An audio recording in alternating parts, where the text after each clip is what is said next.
Hello, everybody. Culture Curator here once again. It's Wednesday, which means Gilligan's Island reviews with Gorilla's Random Thoughts and myself. Thank you for joining us today. I really appreciate it. And I wanted to do a shout out to the chat. If anybody comes along, I want to welcome you. And if you're on the rerun watching this, I hope you enjoy it.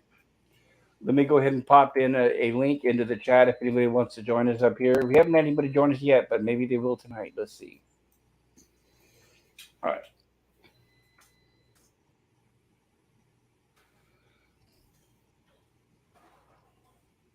There we go. Okay, I posted the link for the panel. Pin message. All right. Welcome, Scogli. So good to see you. Wow, that was fast. Hey there, Scogli. All right. Let me show that here. Scogli says, friends, just bailed from the pop culture breakdown. DC is screaming about Star Trek again. I don't know. I tried asking him, if he's so upset about how they're treating Star Trek, why is he so lenient on Disney with Star Wars? But when I asked that, he got really mad and started cussing at me and sicked a whole bunch of people on me. So I haven't been on his stream lately. I didn't think that was very cool. All I did was ask him a question. But, that's what I get, right? You get, when they get big, when they get thousands of subs, they seem to treat us little guys like shit. I don't usually swear, but I've had a bad day, so I'll swear. Screw it. Scogli says, I get it, Matt. I get it. I'm mad too, but it gets a little one now. I think you mean a little old now, which, yes, I totally agree. You can complain all you want, but okay, for me, I'm not happy with what they've done with Star Trek. I know this is a Gilligan's Island stream, so I'll make this fast. But I'm not happy with what they've done with Star Trek or Star Wars or Marvel. But I'm not going to go on and on and on and on with my streams about it, acting like I'm upset, but yet doing the stream just because I know I'll get clicks and super chats. So some people, that's how they get their clicks. That's how they make their money, I guess. That's all I can figure. I mean, why else are they dwelling on something that's pretty much already dead? But I choose not to do that. I don't like living in anger and all that stuff. That's why Gilligan Island and Star Trek and stuff like that I review. I'm just going to cover stuff that I like. Complaining about other things, I'll do that on my rumblings from the lab streams. But I usually try to stay in a good mood. I'm not going to complain. And Scogli says, one note. That's absolutely true, Scogli. I totally agree. And I think we lost Gorilla. Are you there, Gorilla? Yeah, I'm still there. Okay. It popped out for a second. I had to add you again. Oh, maybe I accidentally hit something. No problem. And so basically what Scogli is saying is I get a little mad too, but it's getting one note now. Okay, so that's what Scogli says. And he says, this popped up. I'm like, wholesome. Absolutely, Scogli. I guarantee you're not going to hear a bunch of swearing and hating on Gilligan's Island. That's not what we're here for. I hope you enjoy yourself, Scogli. I think tonight will be more fun than somebody bitching about Star Trek all the time. Well, I think we watched two different ones. I swear to God, Skipper was dropping the F-bomb every other word in the one I watched. No, that was Mrs. Howell. Hey! This first episode we're reviewing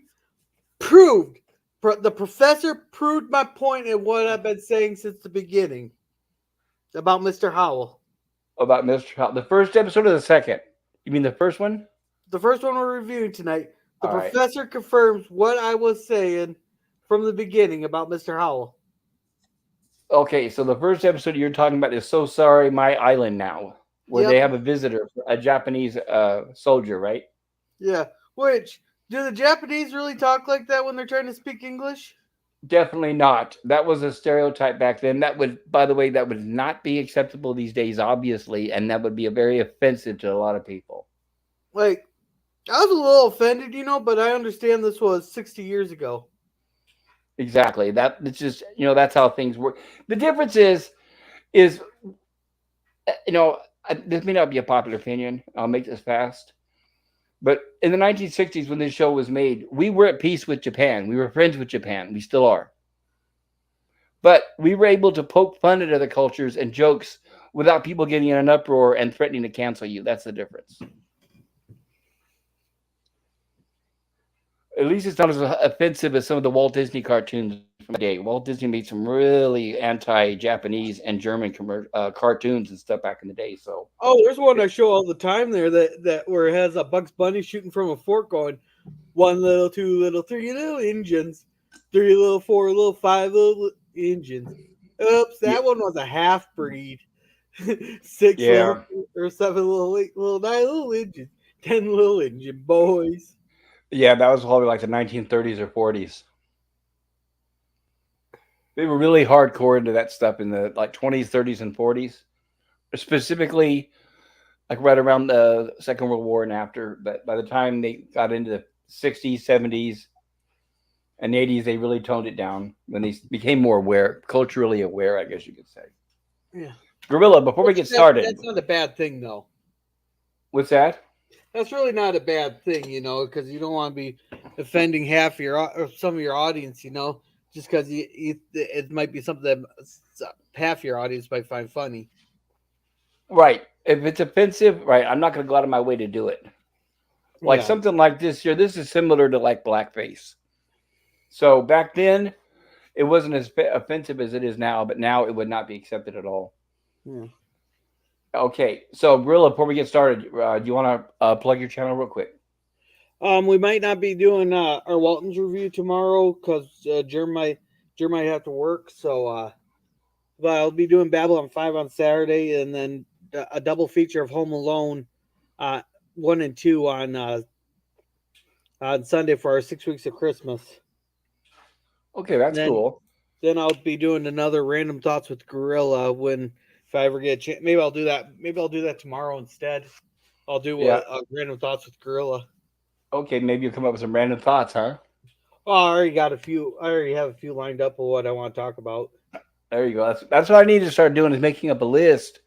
And that way, whenever I want to do my rumblings from the lab streams, I have a few ideas. I usually tend not to make a list, and then when the day comes, I can't think of anything.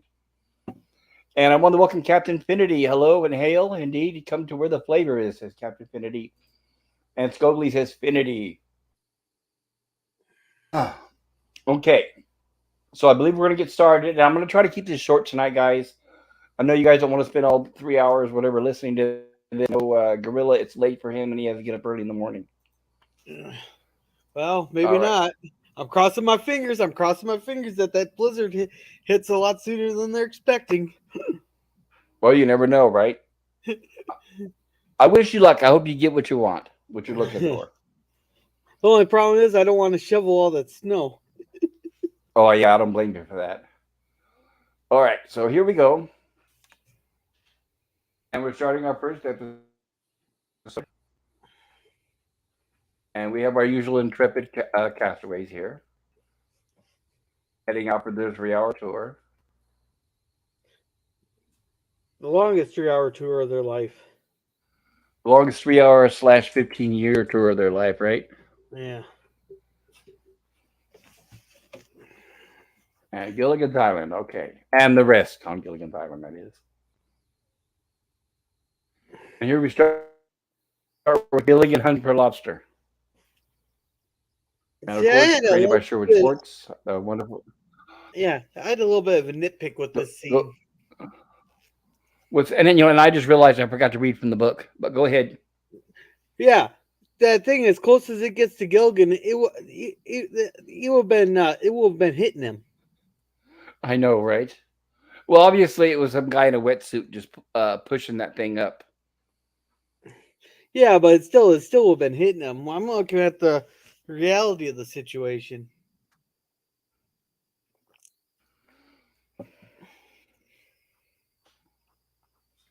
Don't tell me you're going to freeze on me. Yeah, my video player already froze. I knew tonight was not going to be. Uh, bear with me here, guys. My StreamYards decided to, or my video player decided to screw up. Or All that right, so happens. all right, let me do this again, and hopefully it'll work this time without giving us any trouble.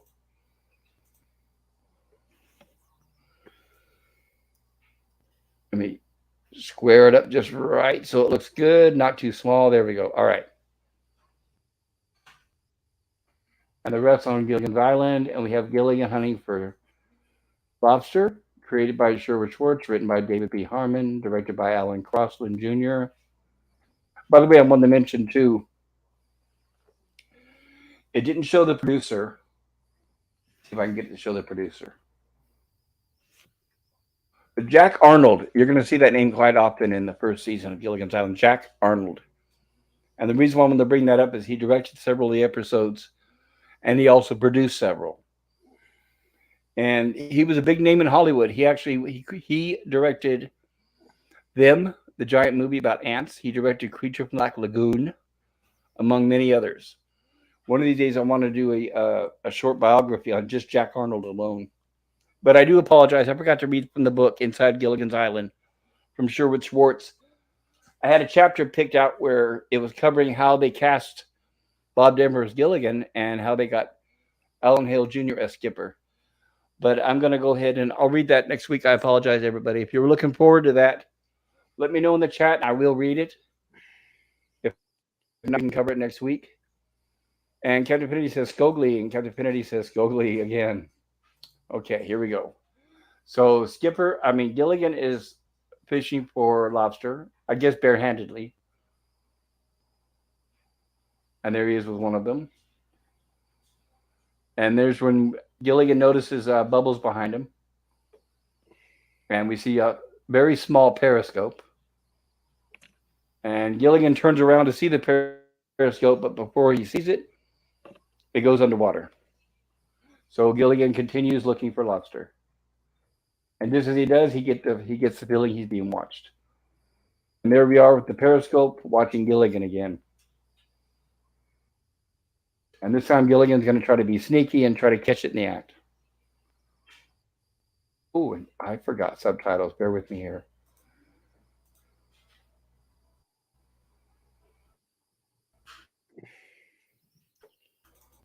Make sure I get the right subtitles.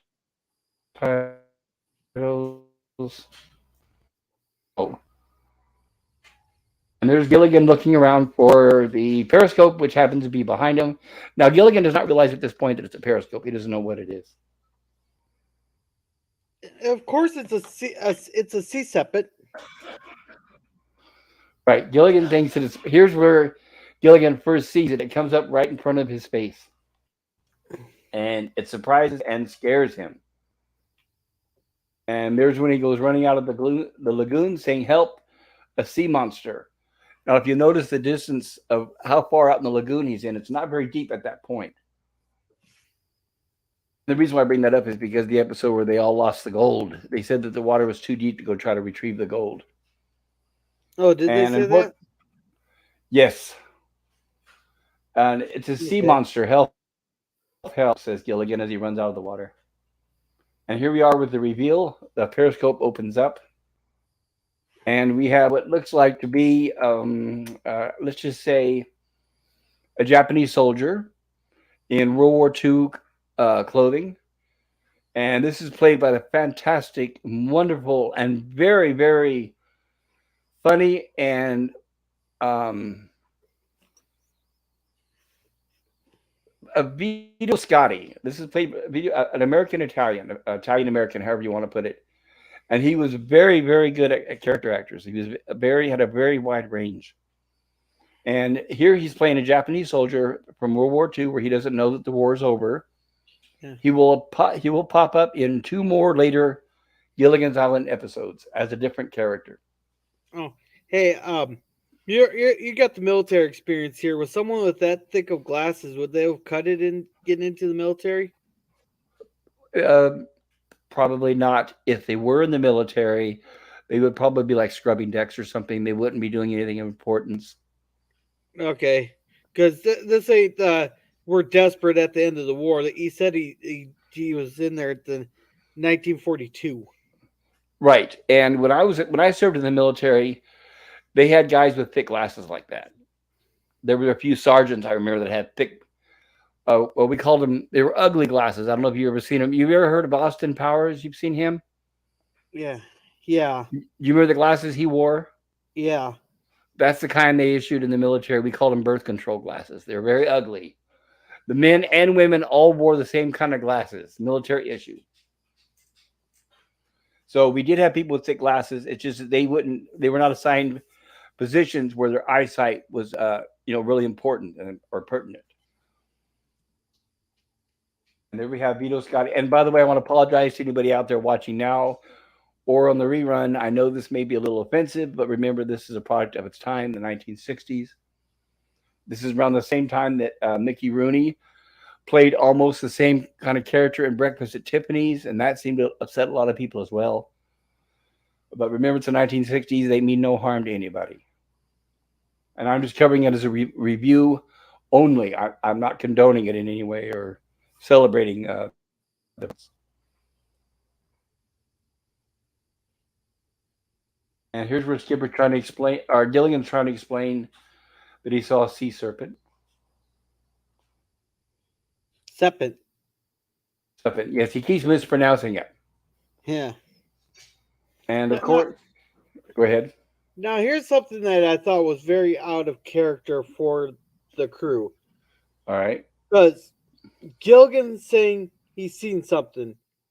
He was saying, but yet they're all saying, "Oh, you're full." They're basically saying you're full of shit. You didn't see nothing. They're not believing him. Well, Even if well, it the wasn't, professor is always going to be the doubter, right? even Skipper didn't believe him. But if I feel if someone said I seen something, they might not believe it's a sea serpent. But hey, there might be something in that lagoon. Maybe we should investigate this. Instead, they're just blowing it off like a fart in the wind. Well, they do eventually do that, but you remember they just haven't got to that point yet. What I agree with is I think that the skipper should have chimed in because remember we've learned it from prior episodes that the skipper is very superstitious. So I think the skipper should have at least chimed in and said, "Well, I don't know, Professor. It's possible. I've heard about the ancient days with serpents and and sea monsters and things like that." You think that the skipper would have some comment on that because he's a captain of a boat.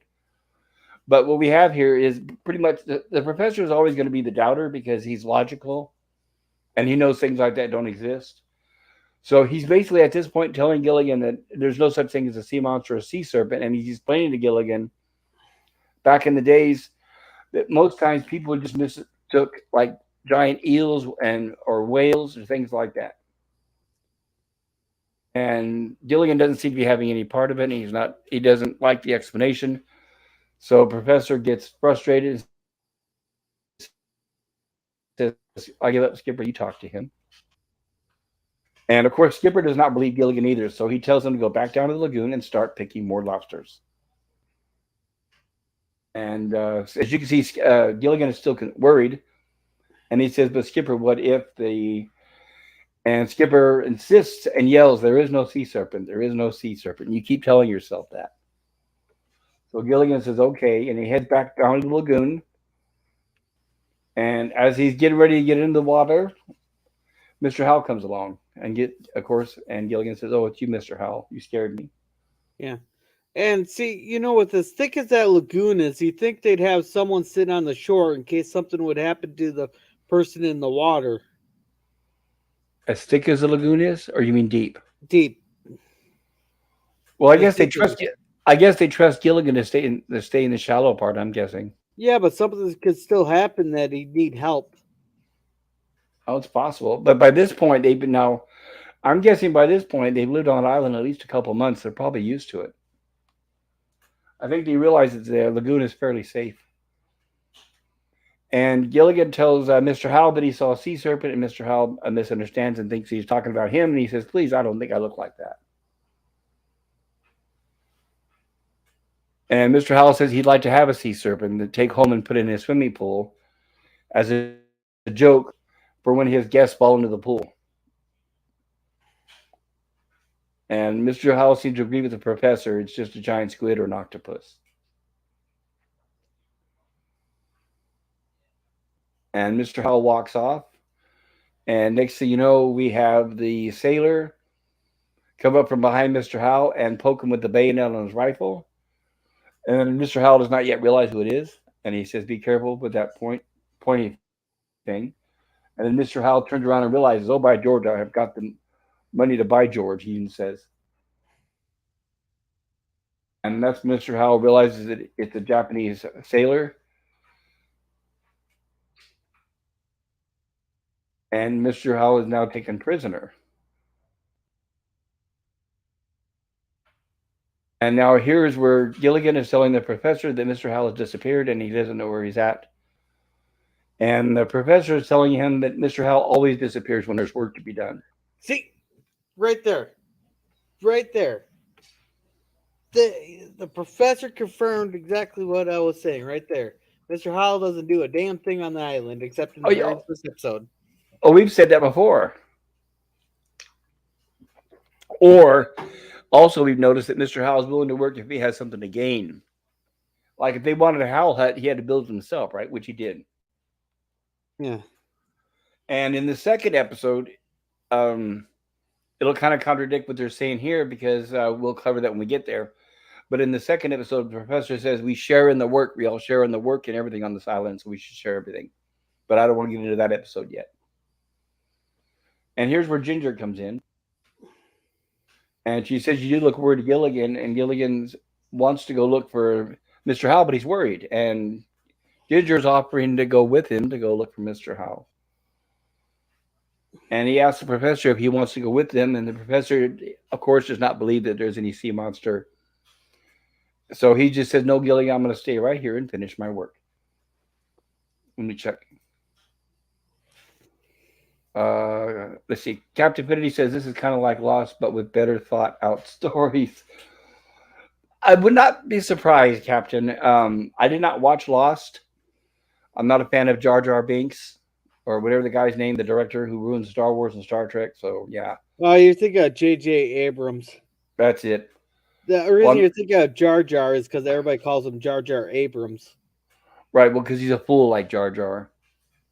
And I'm Yeah. so glad, just like Game of Thrones, I'm so glad I didn't get into that and then watch it season after season after season, only so they could shit on me at the end and then regret watching it in the first place. So I'm so glad I didn't watch those shows. I was considering watching The Expanse. People have said good things about it, but I'm concerned because it's another show that people said towards the end it takes a dump. And I'm like, I don't want to get all hyped and built up and into a show just so it can crap in the end. So I need to reconsider whether I'm going to watch that one or not. And now's where Gilligan and Ginger go to look for Mr. Howell, and Gilligan explains exactly what was happening to Ginger. I was walking on this path, not even thinking of lobsters. Oh, we have a second visitor. Gorilla, how you doing there? Holy crap! I'm on your. Oh, there. I hit something there, and everything froze up. Is it okay now? Yeah. And Scogli says, better thought out, more like actually thought out. What's interesting too is, we talk about this episode being more thought out. This episode was written by one person. That crappy law show was written by a room full of idiots who still can't come out with one cohesive idea. That's how TV is now. I mean, not only can you not get one good writer, you can't even get a whole room full of writers that are put them together, and they don't even make one good writer. Okay, so here's where Gilligan is. He thinks that Ginger's still behind him, but unfortunately, he turns around and he notices she's gone as well. So now he panics, and you can hear Ginger scream. Here's where we see Mr. Howell, Mrs. Howell, the professor, and Marianne over by the huts, and they hear Ginger scream. By the way, which is very rare. Usually, you don't hear a panic in this series or fear, but Ginger does scream, and the professor comes out from out in the hut and says, "What was that?" It sounded like Ginger. And by the way, we've established everybody. I don't know if you were here last week. That hut behind Professor that belongs to everybody.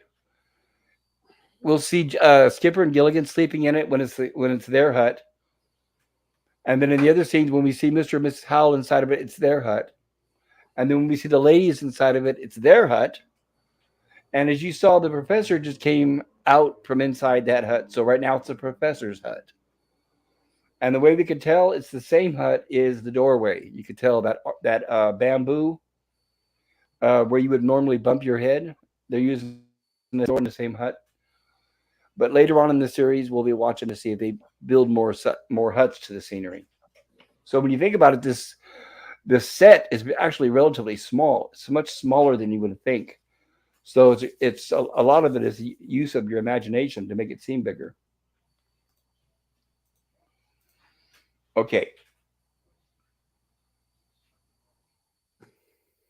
but then here's where Professor tells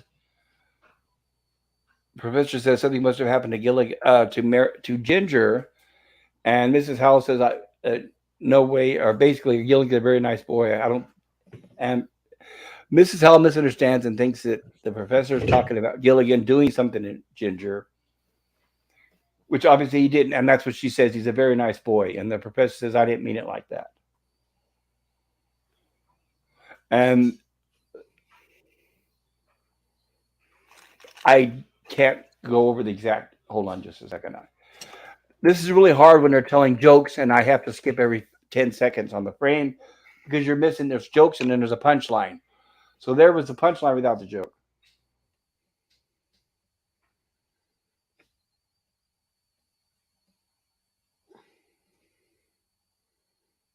And that's where the professor tells her that Gilligan had been talking earlier about a sea serpent. And there's Gilligan in the lagoon, thinking that Ginger's down under the water, thinking that sea serpent pulled her down there. And the professor and Marianne they come to the lagoon, the edge of the lagoon, and they're looking at Gilligan. And professor tells her, "You stay here," and she says, "Why?" And the professor goes into the lagoon to try to question Gilligan on what happened. See, here's the thing: they're still not taking it seriously, even though Mr. Howell disappeared. They heard Ginger scream and she disappeared, but yet they're not taking it as seriously as they should. Oh, if you remember, they are taking it seriously. Once he heard the scream, now he even said, he goes, "Now I know it's not in these words. I'll paraphrase, but he did say, I know it's not a sea serpent, but I know there is something going on." And that's when Mrs. Howell said that Gilligan wouldn't do something like that. So what the professor's doing is he does understand something's wrong, but he's basically telling Gilligan, it's not a sea serpent, but tell me what's going on, Gilligan. Tell me what happened exactly. And he's telling Gilligan to get a hold of himself and tell me step by step exactly what happened. And Gilligan says, "I did. Ginger's been become an appetizer." In other words, she was standing there where Mary Ann is now. Professor asks him, and Gilligan says, "Where Mary Ann isn't." And Gilligan, for the last time, and then the professor turns and looks and realizes that Mary Ann is gone as well. Yeah. Euler Greg says sea serpents are a real problem in the Pacific. Right, but I have to agree with Professor. I think they're just overgrown squid or whales and things like that. A lot of those were superstitions. If there was sea serpents, I mean, with today's technology, I mean, we have sonar and everything, we would have found it. Not necessarily. We know more about the moon than what we know about the bottom of the oceans. Right, but here's the question. I do agree with that, but here's the question. Let's say if back in the days, back when people were superstitious, let's say 15th, 16th, 17th century, 18th, and they claimed they saw sea serpents or sea monsters, right? Okay, that means those sea monsters or sea creatures were not way down deep in the water. They surfaced in order for the sailors to see them. So if they were able to live near the surface of the ocean, why aren't they there now? Is my question. Or do you think they may have gone extinct? Because yeah, there could be anything way down deep, but a lot of times if certain sea creatures, their bodies are designed because they've evolved to be able to handle extreme pressures, so they stay down way down deep. They do not usually surface. Yeah, well the thing though is with all the cargo ships and yachts and cruise ships and all that, we are actually making a lot of noise in the water there where it could be messed with the sea surface where they stay down below to Well, a yeah, point. but if they come to the surface, they have to have a reason, right? Yeah, and with all the noise in there, it might be bothering them so bad that they don't surface. I don't think there's that much noise. I mean, when people get lost at sea, they're out there for a long time, and many times nobody even spots them. I know there's boats out there, but not that many. There's fishing lanes and boat lanes, shipping lanes, right? Where kind of like like highways, where they stay on the same lane. Yeah. So if that's the case, there's a vast area of ocean that no boat ever comes to or goes to. They usually stick to the shipping lanes. So that might be where they're hanging out, and then we just don't see them. That's possible.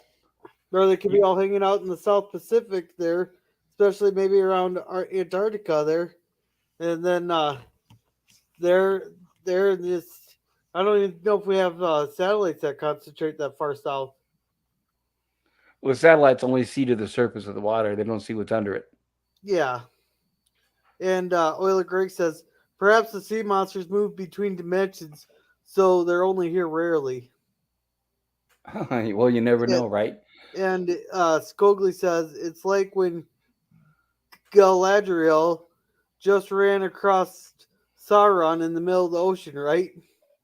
That must have been from Rings of Power. That might have been one of the 10 episodes I slept through. I It's a didn't theory watch that, any of that.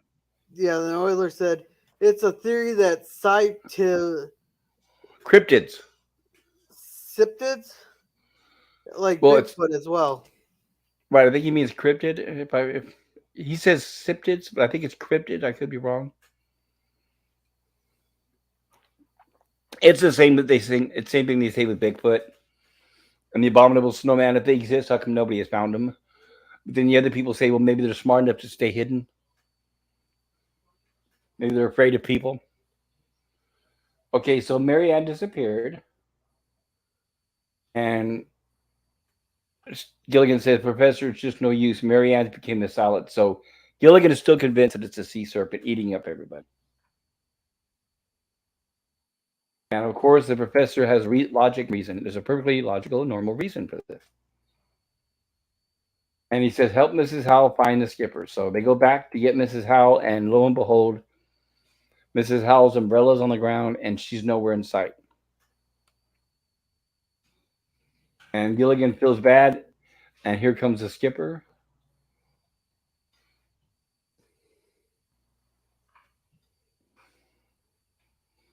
And the skipper says, you were out catching lobsters, right?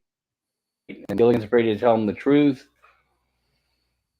And then Skipper still will not believe him. This is kind of like I said against character because in prior episodes, the Gilligan Skipper was highly superstitious.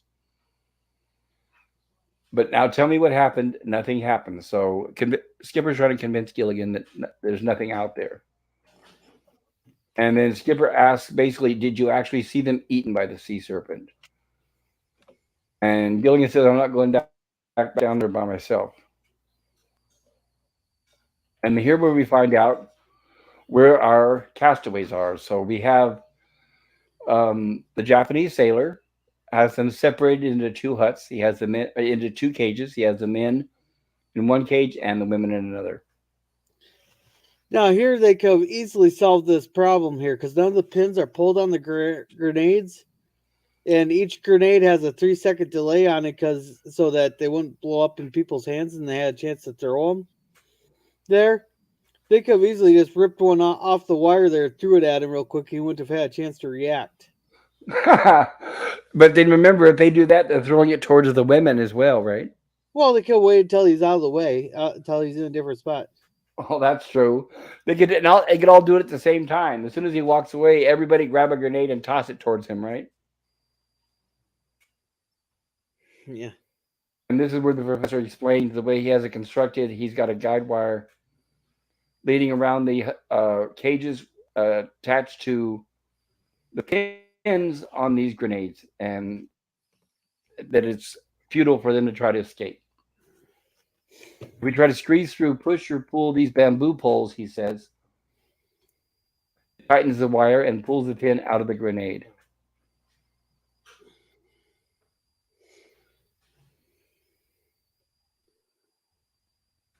And here's where the professor says he comes to the conclusion that the Japanese sailor must be extremely intelligent. It says only a person of intelligence could have constructed this. This is a funny joke too. Is of course I can't play the audio because I don't want to get stricken for copyright. But the sailor looks at Ginger and then cat calls her. whistles or cat calls her. And then Mrs. Howell says, "Good, he speaks English."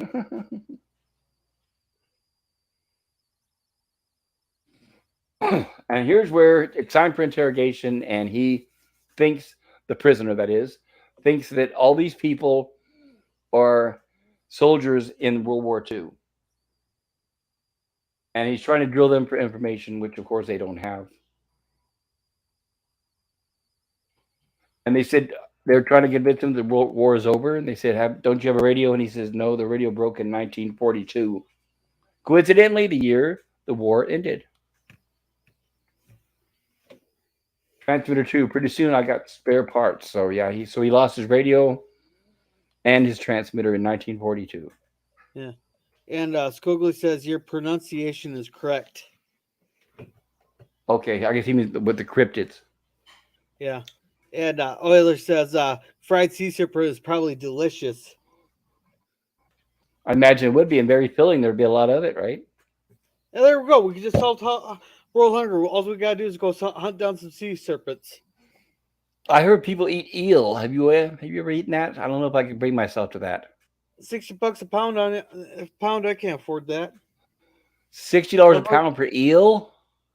Well, I guess it's gonna be somewhere around there because rattlesnake's $60 a pound.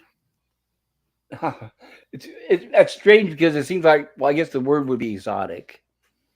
But for me, I'll use the term gross or strange. It seems like the more gross or strange meat is, and the more expensive it is. So must be really good. Maybe it tastes like chicken, right? But then again, I don't even eat lobster or crab. I don't even, they look like, I love spiders. lobster. Lobster's my favorite. I tried once. I took a bite out. I went to have dinner once, and it was a fairly nice restaurant, and it was steak or lobster. And I remember then I thought, okay, I'm going to try lobster because I like shrimp cocktail. I thought, oh God, that was a bad mistake. So they brought out a lobster tail with butter. I took one bite, and I did not like it. It was bitter. And to this day, I still don't know what people see in it. But hey, maybe it's just my taste. Better. No flavor. Oh, lobster I had flavor. You must have had some Caribbean lobster instead of Maine lobster. I don't know. It was a nice restaurant. It was an expensive plate. Yeah, you must have had Caribbean lobster because warmer waters will change the taste of it. You gotta get the Maine lobster, then sprinkle some paprika on it. Wait. How does it taste without any spices? I don't know how to describe it. Does it have a lot of flavor? Somewhat, yeah. Okay. What I had, it was a restaurant. Obviously, we know they don't put spices on anything anymore. So I took a bite of the lobster without the butter to see what it tastes like, and I remember it had no flavor. See, the butter and the paprika brings out the flavor. Or gives it flavor. Right? Well, the paprika is supposed to bring it out. Okay, well, maybe one of these days I'll try it again, but I don't know. I have arachnophobia. I have a certain fear of spiders. I don't like them.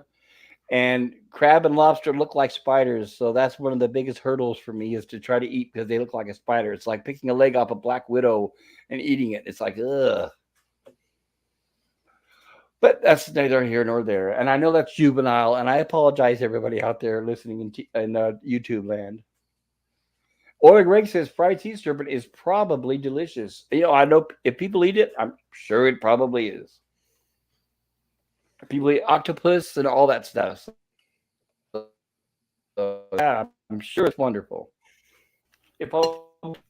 Which reminds me, did we just lose my screen? Oh, there it is. You've seen Castaway, right, Gorilla? One with Tom Hanks? Tom Hanks? Yeah. It's been a minute, but I've seen it. All right. Here's my question. All right. Well, yeah, it's been same here. I saw it when it was new, but here's one thing that never made sense to me. He was on the island. All he ate was lobster, fish, seafood, and fruit, just like the castaways on Gilligan's Island. Yeah. Then at the end of the movie, when it shows he's rescued and he's back in civilization, and it shows he's with his family and they're having a big meal, they show that it's all seafood. And if that was me, and if I was trapped on an island eating only seafood for 2 years, I probably would never want to look at it again. Well, If here's I the was on it, thing. I would be wanting steak, you know, beef, pork, anything like that. But I don't think I'd be There wanting any might more seafood. there might be a simple explanation for that. All right, what is Uh, it? his body's come so accustomed to the seafood and fruit diet that if you automatically start eating beef, chicken, or anything else, it could have caused issues there where they had to slowly expand his diet out to that. So they might have kept it at that to slowly expand out his dietary thing. Okay, well, let's say if that's true, right? Let's say I'm telling the doctor, and because obviously he had a physical after he got back from the island. And I told the doctor, I don't want to ever eat seafood again. I'm sick of it. I've got to have beef, steak, whatever. And the doctor said, well, you don't want to immediately hop into that kind of stuff because you might get sick because your body needs to adapt. Then I would say, well, then what can I have in the meantime that is not seafood, but yet and make me I can nap with? And the doctor would say probably something like beans, salad, rice. You know what I'm talking about? So I would Yeah. at least make an attempt to not eat seafood ever again, is what I'm saying. But if you watch the end scene in that movie Castaway, they got a whole huge table just all covered with seafood. So I don't. I always thought that scene never made any sense to me. I don't know, but that's just me.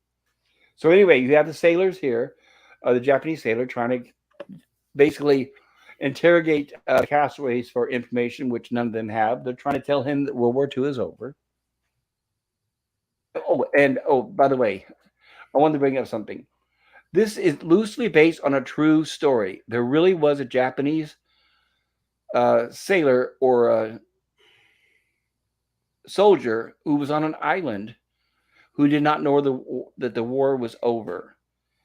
And he was on there for at least a decade or two. And when he was rescued and taken back to Japan, they looked at him like a hero. They had parades and all this stuff. He was like an extremely decorated hero because he was so faithful to Japan. And he became an instructor and a teacher. So this is loosely based on a true story.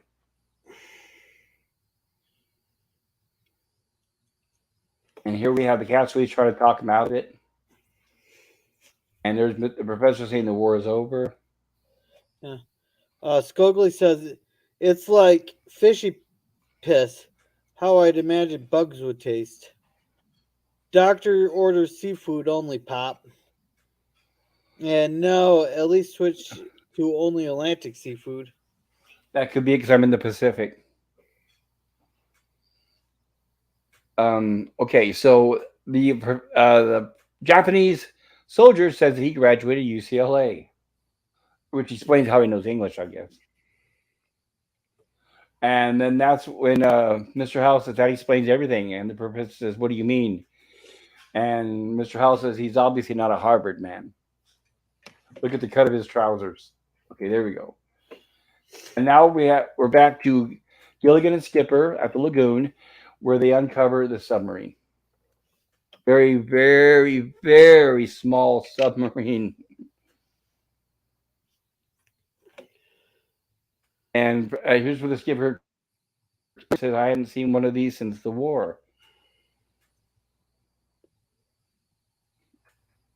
And Gilligan mistakes him, thinks he's talking about the Civil War. And then Skipper reminds him, no, not the Civil War, you lunkhead. Yeah, because he's asking if it's there. He named two ships. I can't remember what they were. The first one I don't remember, but the second one was the Monitor, Okay. which was the first submarine ever found or ever created. And it actually went underwater, but every time it did, the crew, whatever crew was in it, ended up dying one way or another. They would raise it and put another crew in it and send it out, and then raise it and put another crew in it and send it out. And here's where Skipper tells Gilligan to look at the name of the boat, and he does, but it's in Japanese writing, so they're not obviously not able to decipher it.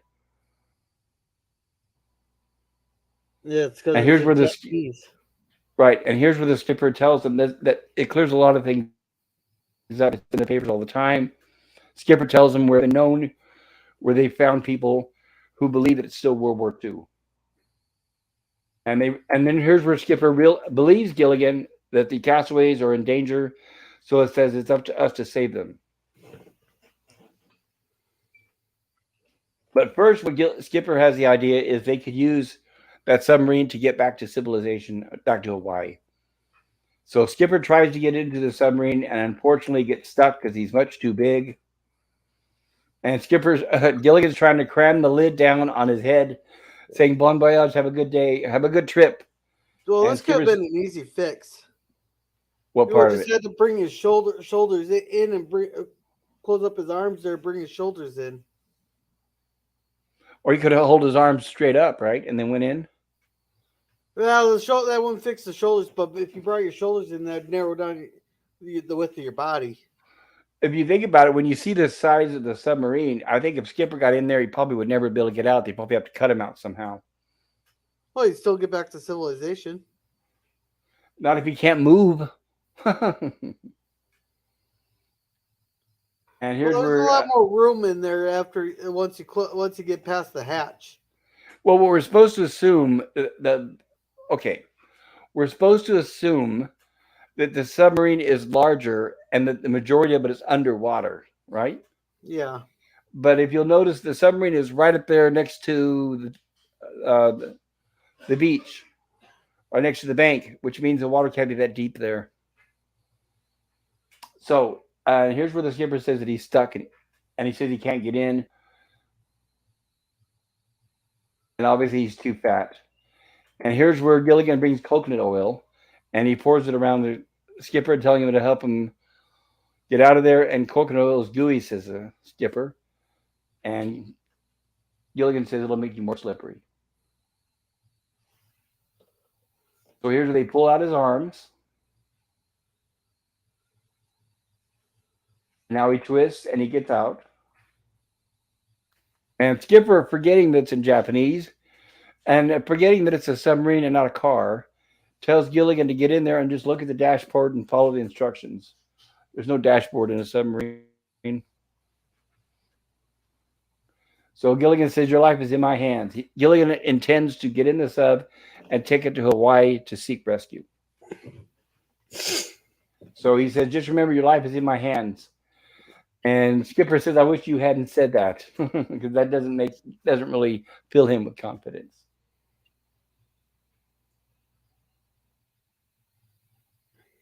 And Gilligan starts to submerge, forgetting to close the lid. So it fills the submarine up with water. And he says, "I forgot it was a convertible." So he closes the lid and then he heads underwater. And unfortunately, all Gilligan is doing is going around in circles. So Gilligan comes back and gets out.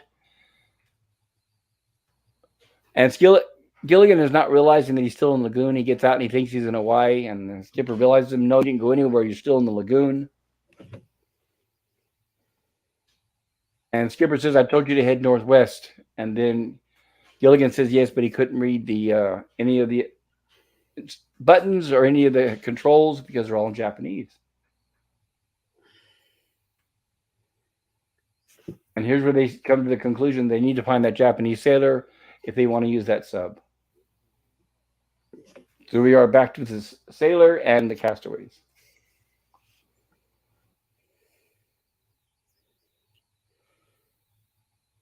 And here's where he's insulting the castaways, saying that if they're soldiers, they're terrible soldiers. Oriental music, that's something that might be a little offensive these days as well. And here we are inside the hut with the ladies. And here's where he's trying to grill the ladies for information.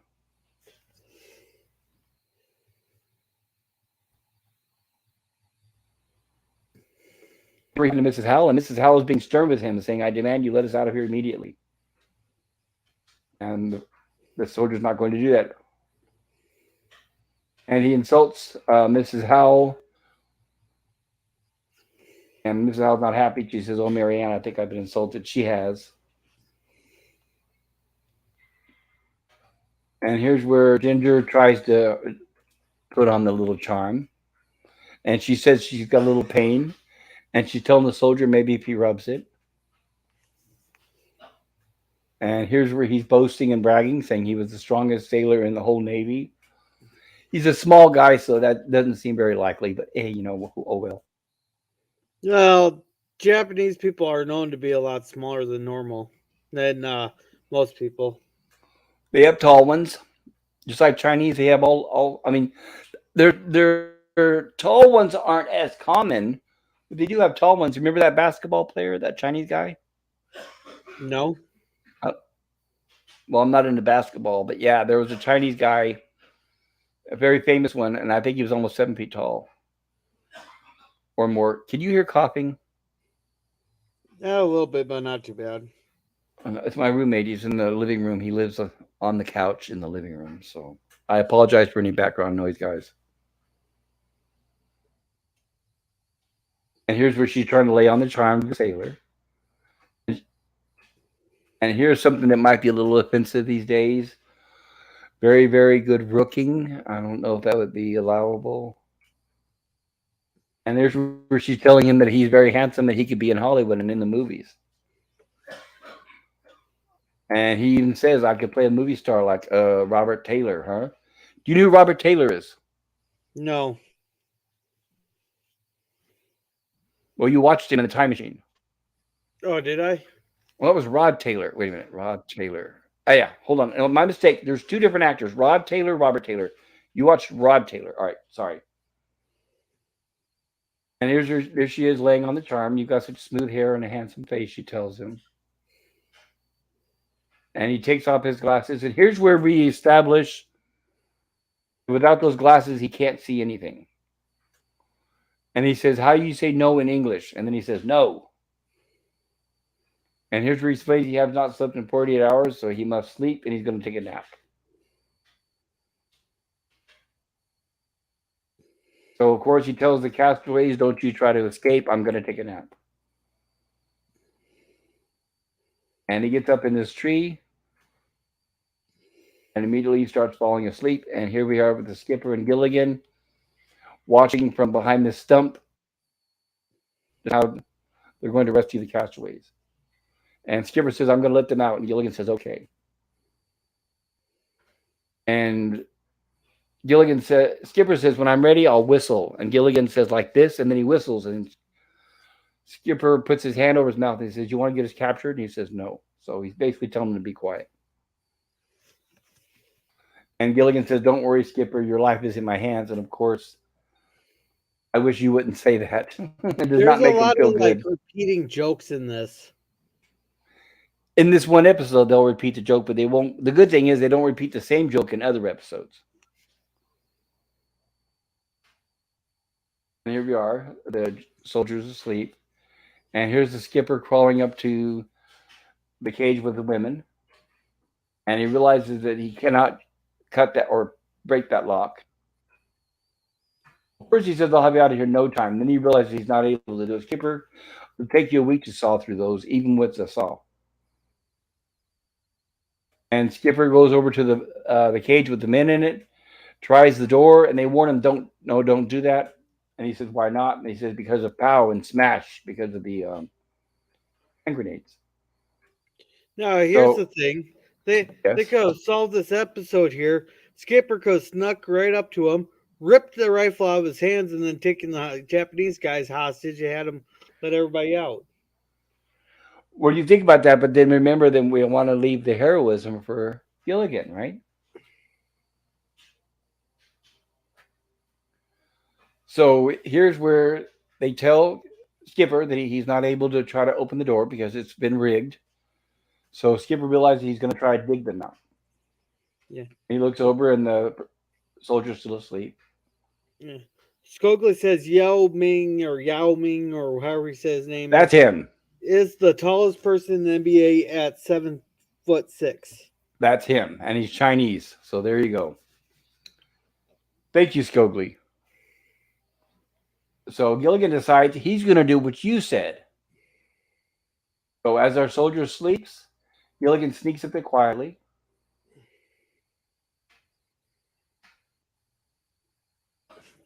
And unfortunately, the soldier thinks that Gilligan's head is his knee. So he starts to scratch Gilligan's head, and in turn, Gilligan scratches his knee.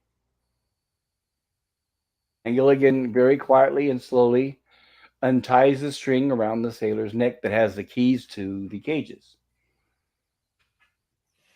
Being careful not to wake him up, of course. And then also Gilligan, while he's there, decides to grab the gun, just like Gorilla said. So now Gilligan has the gun and the keys, and he walks over to the skipper, who is digging, and he says, "Hey, Skipper." And Skipper says, "Be quiet and leave him alone." So Gilligan runs over to the women's cage to let them out. Here he is, unlocking the women, who are very happy, and then he unlocks the men, who are very happy.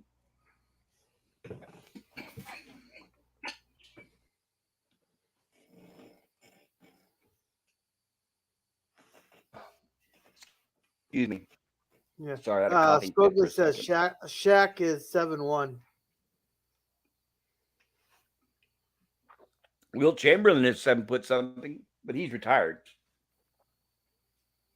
So here's where the skipper is digging, and he realizes that everybody is standing around him. And of course, we have the exasperated look on the skipper, of course. And then here's where they realize they look over, and the sailor is no longer there, and they don't know where he's at. And Ginger says maybe he's headed for Hollywood, which is not very likely, of course. Yeah. Hey, And here's yes. welcome. They call me nobody. Welcome to the stream. Hail, they call me nobody. So good to see you. Welcome. He said, By the way, uh he said, go ahead. haha, you steam grasses. Right, there was a scene where when he was talking, the soldier was talking to Ginger. His got all steamed up. Oh So the yeah, yeah. castaways run to the lagoon. Right. Sorry, I didn't want to try to give away too many gags, people. There's a lot of jokes that we're not able to cover here in the stream. So that's the reason why I highly recommend you watching these episodes. And I try not to spoil the jokes. I'll try to kind of give you an update on what's going on as the plot as we move along, but I try not to reveal too many jokes. So the castaways they run to the lagoon, and here's where they see the sailor is back in the submarine, but he's going around in circles.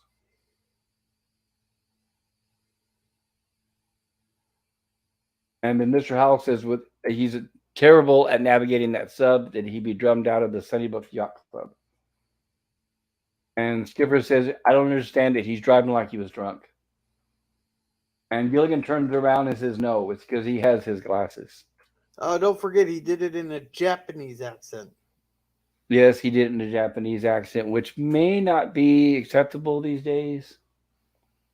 No, no, no. The people go nuts on this, on that scene right there.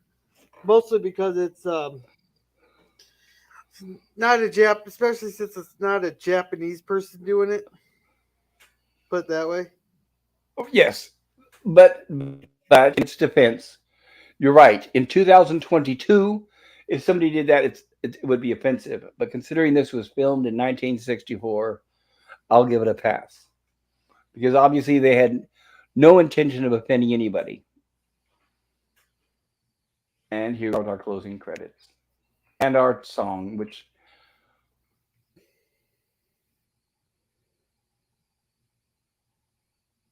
I wish we could play the tune.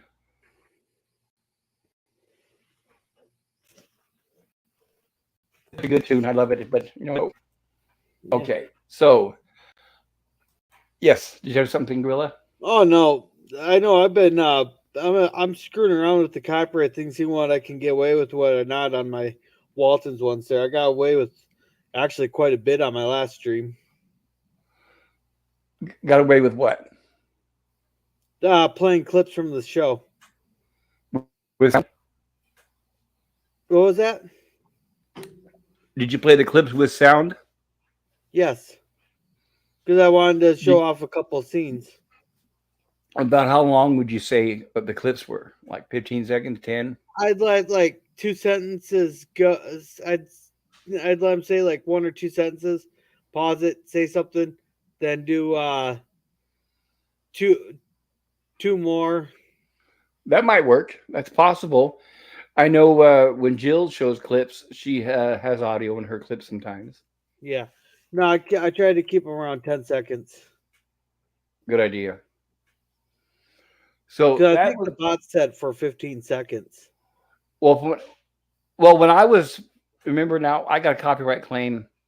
A couple here on this stream on our first few episodes, and they were shorter than that. Hmm. So I'm not really sure what the bots are assigned for. Okay, so that was the episode number season 1, episode 15. So sorry, my island now, and it originally premiered on the 9th of January of 1965. The next episode we're going to cover is Plant You Now, Dig You Later, which premiered 16th of January 1965. And let me get that one queued up for you.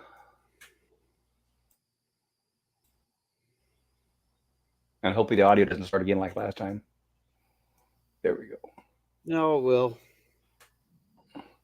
I muted it. I learned how to immediately pause it when I insert it. There we go. No audio. Okay, good. And here we have our usual opening. I just realized, I can't believe I didn't realize this earlier. But you can tell the name, the SS Minnow, is not even painted on the boat. You can tell it's a sign they just stuck to a boat. Yeah. Here we are with our castaways headed out for the 3-hour tour. And here's our introduction of our cast. Yeah. All right. They call me. Nobody says, I love this episode. He's rolling on the floor laughing his ass off.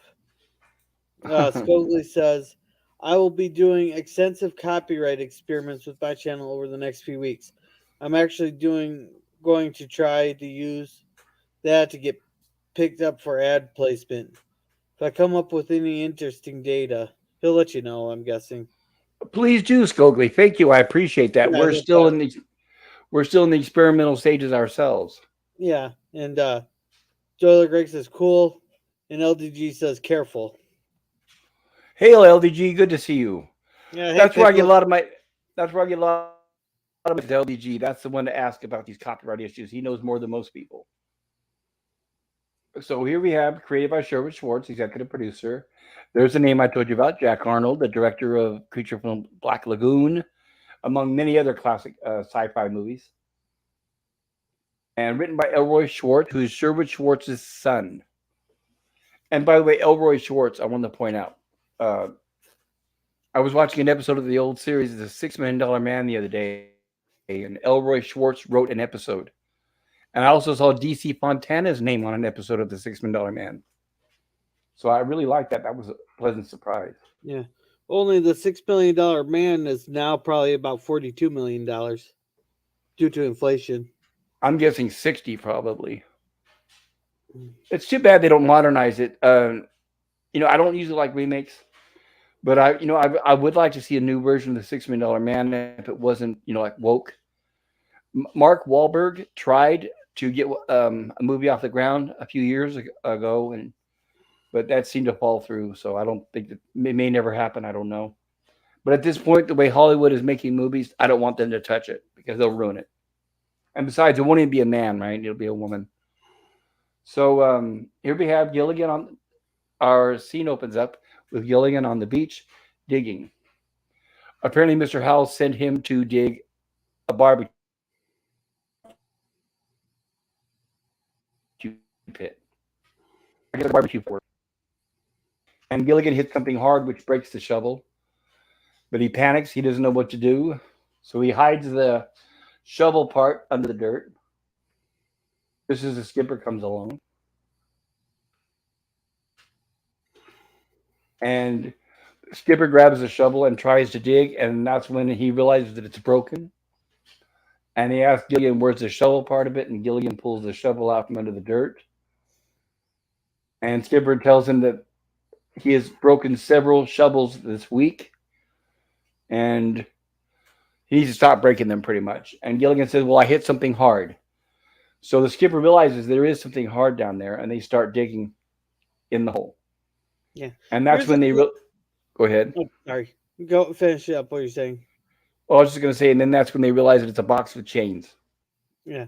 Now here's a question though: is how is it that why don't the Mr. Howell and Skipper coordinate so that way with Mr. Howell doesn't stop Gilligan for doing something the Skipper tells him to do? Wait, say that again. Well, you know how Skipper's always having Gilligan do something, all of a sudden it stops and goes, well, Mr. Howell asked me to do this. Well, either they could coordinate or he could go, hey, I'm doing something for the Skipper, I'll do it later. Right, you think that the skipper and Mr. Howell would figure that out, right? Yeah.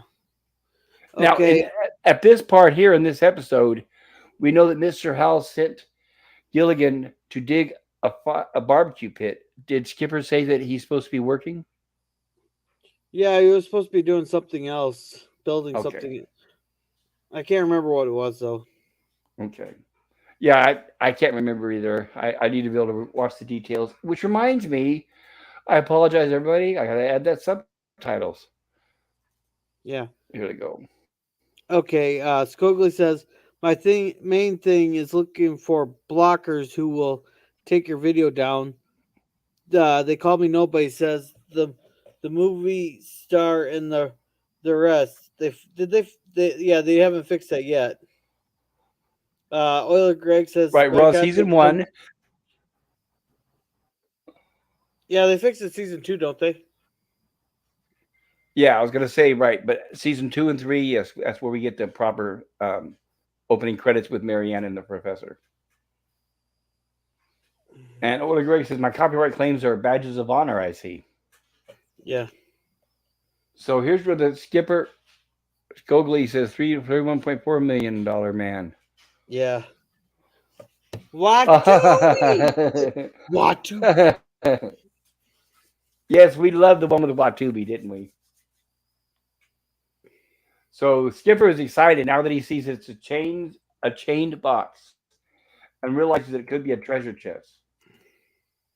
So here they are, and they pull it out, and they taking the chest and moving it to the area where the huts are. So they're using bamboo logs as rollers to carry the heavy object, similar to how we heard that they built the pyramids. So I thought this was pretty good that they thought of that. And Gilligan is just giving orders and complaining and criticizing, but he doesn't seem to be helping much. So of course the skipper gets frustrated and says, Gilligan, I thought we could do this together. The since you're just going to stand and criticize, and the skipper just picks up the box with one hand and walks over and drops it on the ground. And he says, look at this chest, Gilligan. So here's where they try to see if they can get the padlock unchained. But they realize it's not going to be as easy as they thought. And here we have the girls are coming in, and they girls hear the word treasure chest. They go, treasure chest? What's in it? Oh, is it real? And they're all excited, asking questions. Marianne, I did. We're trying. She asked, have you gotten it open? And Gilligan's explained to them that they're trying now. So we're at this point, looks like Skipper's trying with bamboo to break an iron chain or an iron lock, which is probably not very likely. And here's where Gilligan decides to help, and unfortunately gets Skipper's hand caught in there as usual. And Skipper tells them to stand back because he doesn't want them to get hurt. And as he tries to put his foot on the box for leverage, he's going to try to snap the chains with the bamboo. But instead, unfortunately, the bamboo breaks. And Skipper falls back and collapses to the ground, falls to the ground. And realizes that he's the one that got hurt. And here's where they're frustrated and they ran out of ideas on how to get the box open. So they sent the girls to go get some coral. They're going to try to cut it with coral. And as they're doing this, the Howells arrive. And the Howells are just now starting to piece together what's going on. And Mr. Howell says, great, but it doesn't look as though it would hold very much. And here's where Gilligan comes in. I thought this was interesting. Gilligan walks in with what looks like a saw, and he says, this is left over from dinner last night. And there it is. So apparently, it's some sort of fish that's supposed to have that at the end of its Yeah, nose, but I do guess. swordfish get that close to shore? Well, I don't know, but remember now, the lagoon, they have a lagoon, but they also have other parts of fish where they might get more stuff from more deep sea. But does that look like the nose from a swordfish? Yeah, some I kind don't. of I've swordfish. never caught a swordfish. Yeah, it looks like it'd be probably pretty dangerous. Yeah. Okay, so They call me. Nobody says Mary Ann's drop dead legs. absolutely beautiful. And that reminds me, I'm going to have a point I'm going to bring up a little later about Marianne's legs. So hold the chain ready, watch it cut. So here's where Skipper holds the chain, and Gilligan's going to try to saw it with these swordfish tooth or whatever it is. Bear with me here.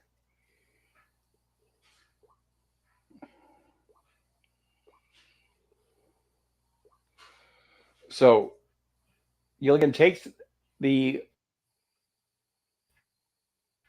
I'm not sure what that's called, a fish nose, or, but he tries to Fish saw, nose. and immediately all those teeth break. And Skipper says, Gilligan, I could have told you that's not going to work. Then why didn't he? Exactly right. But of course, Gilligan, he's going to try anyway, right? So I give him Yeah, because credit for that's trying. one way to wreck a good tool. There, they could Well, use this if it tool. couldn't break the chain, what would you use it for? Bamboo, tree limbs, the saw fern, the tree Well, ferns. I guess that is possible, isn't it? There's a million different uses they could have used it for.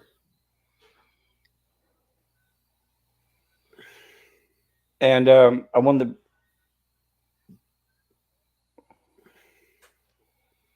Okay, here we go. And this is where the skipper says you've got to use your head. That's why I'm using this coral. So he's using the coral, and Gilligan asks him, "Is it working?" And Skipper says, "No." So far they have not found anything that'll open the box. And here's where Marianne says, I wish the professor were here. He could tell us how to open it." And Mr. Howell says, "I suggest we have a good night's sleep, and we'll discuss it in the morning."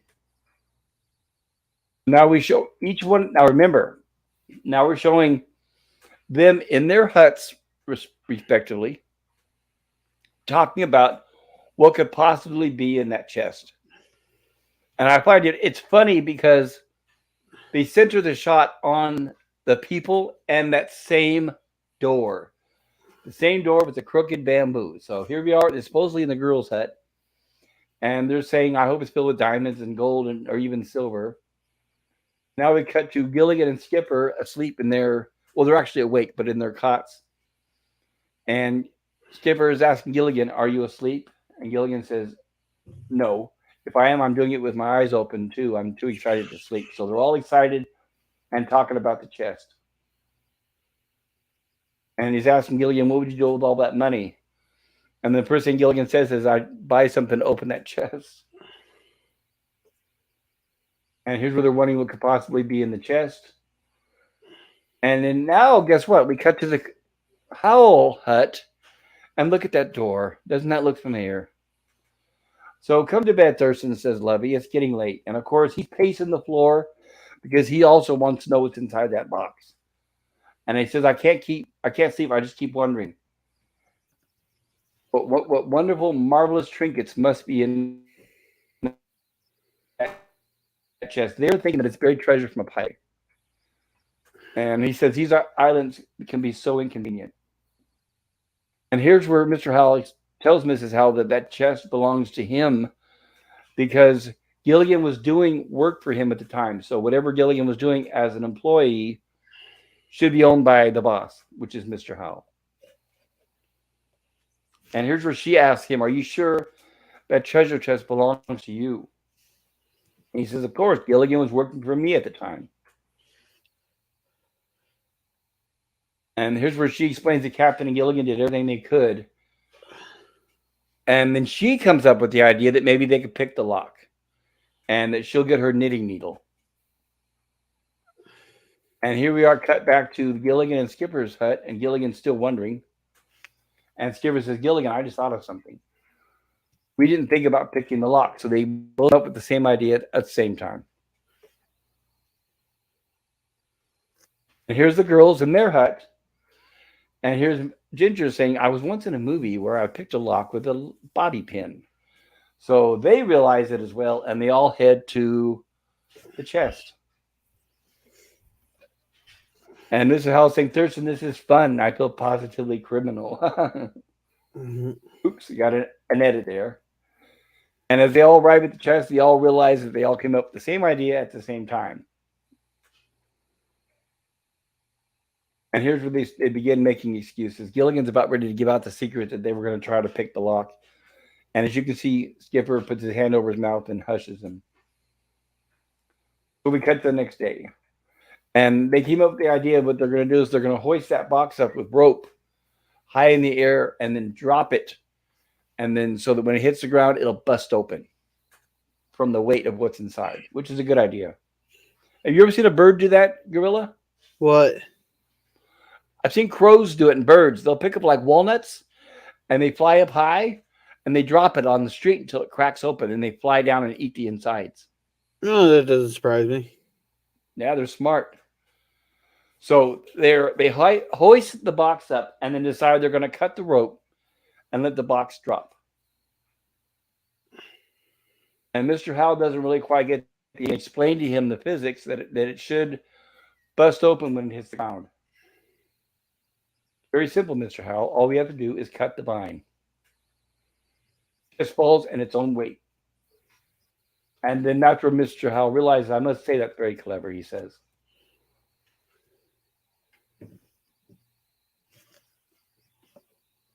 And here's where they start arguing about whose the chest belongs to. So Mr. Howell says it belongs to him because Gilligan was working for him. And Mr. Skipper says, no, it belongs to Gilligan because Gilligan found it. And it's finders, keepers, losers, weepers. And it's Gilligan's, it's mine. It's Gilligan's, it's mine. So they're going back and forth on who the chest belongs to.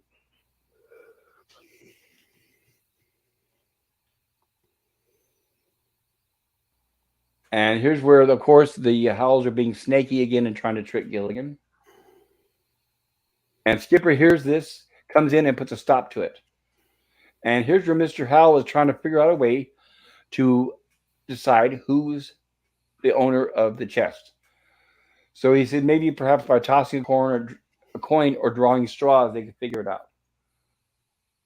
And then finally, Mrs. Howell comes up with the idea, what about a game of cards? And here's where they are talking amongst themselves.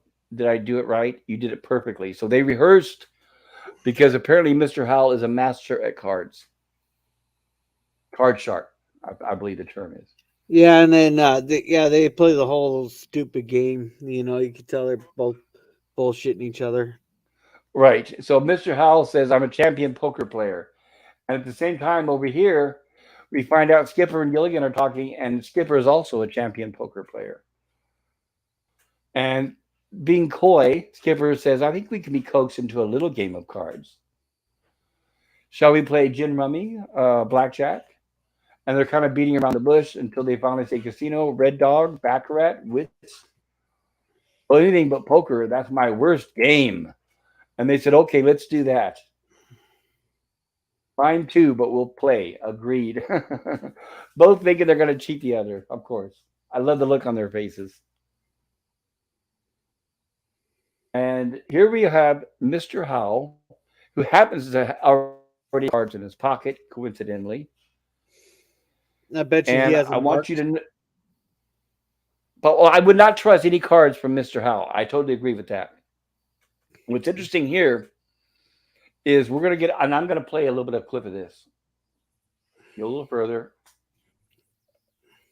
There's a few seconds. You'll have to excuse me for not knowing too much about cards, says Mr. Howell. And here's where Mr. Howell does this.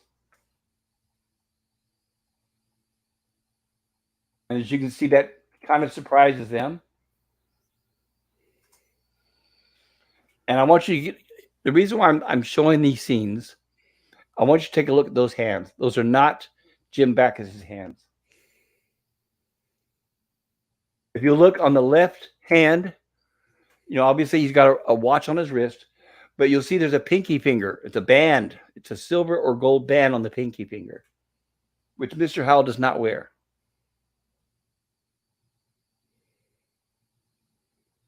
And here's where he's acting shy. And I'll play a second of this. Okay, so now here's where Gilligan is thinking they may have gotten in a little deeper than what they had hoped for. And they're saying, now, how many cards are we supposed to start with? And Skipper says, I think 6. And Gilligan says 5. Mr. Hell's acting like they don't know what they're doing. All right, whatever you say. Okay. So Mr. Howell hands the cards to Skipper, who says he does not know much about cards at all. Now watch this. These are supposed to be Skipper's hands, which are clearly not. Let me go back. I'm going to have to play the video. I was afraid of this. And there's that same ring, except now we're supposed to be looking at Skipper's hands. So basically, as we all know, these are the hands of a card player, a professional card player, who is using his hands as stand-ins for both Mr. Howell and the Skipper, but nobody thought to tell him to take that dumb ring off, which gives it away Skipper's totally. Missing his ring. Well, Skipper has a pinky ring, but it does not look like that one. We've talked about Skipper's pinky ring. With what we're seeing here is just a band. Skipper has an actual ring with an insignia on it. Yeah. And Scogli here says, somebody did an experiment with some crows with a long neck bottle with water in the bottom, and they couldn't reach. The crows filled the bottle with pebbles to displace the fluid. That is true. I remember learning about that in school. Sometimes they're smarter than some people, right? So, as you can tell by the size of those hands, those are not Skipper's hands, by the way. So it's too bad they didn't try to work a little harder, but back then nobody thought about that stuff. Okay, so Skipper cuts the cards and now hands them back to Mr. Howell and says, now you deal. And of course, here we have the same hands again, but they're supposed to be Mr. Howell's. Obviously not Mr. Howell. Obviously, or Jim Backus. Obviously not Jim Backus. And the professor walks in and says, hey, the girls told me the fantastic news. And when the professor finds out that they're playing poker to decide on who owns the box, he says that's not a good idea. I understand there is a question to the ownership, he says. And they say that's why we're here playing one game of poker. Winner take all, says Gilligan. And Professor convinces them that that's not the way to deal with it, that they should go by the law. And there's only one way to settle it. And that is to have a court hearing. And he says, he reads it he says in Latin, which I'm not even going to try to pronounce and butcher. So Lex scripta lexitera. That works for me. And Lincoln says, what does that mean? And the professor says, your case comes up Tuesday. So they're going to have a court hearing to decide who owns the chest.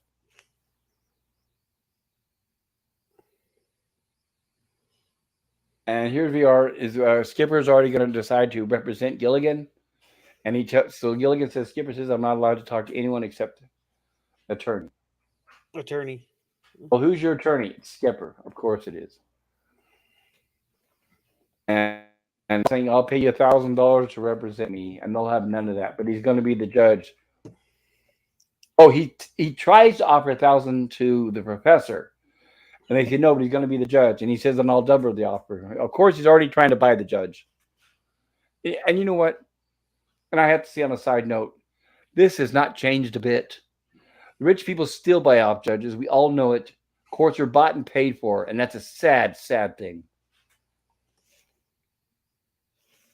And here's where Skipper reminds them that the professor is now a public official. And he says, no more of your evasive replies. Just answer yes or no. That's a very rare smile we see on the professor's face. And here we are, Mr. and Mrs. Howell are rehearsing exactly what's going to happen. And he's basically telling her exactly what to say. And she's, of course, is all proud of him. And she's absolutely convinced herself that he's going to win the case. And they're talking about using the loopholes.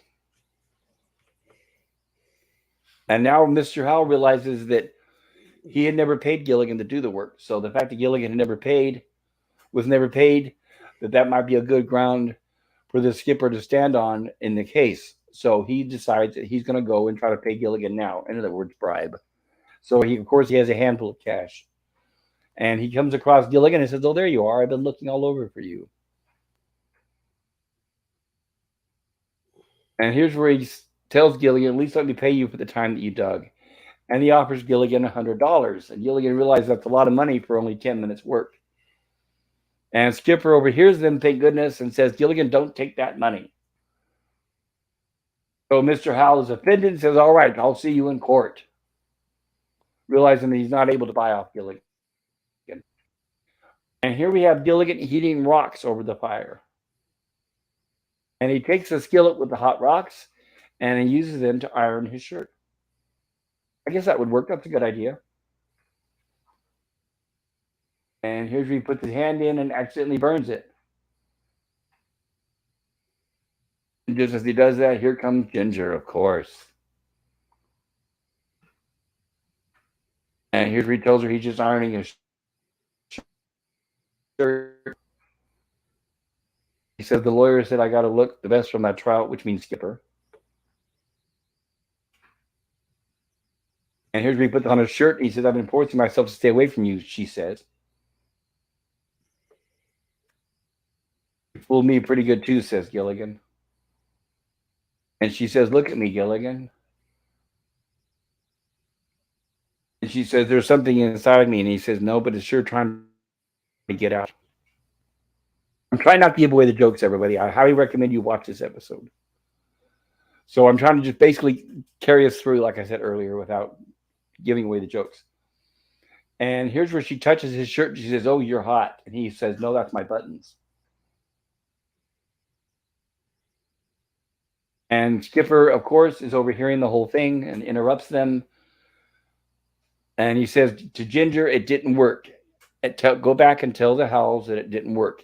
Ginger was sent by the Howells to try to bribe Gilligan, of course.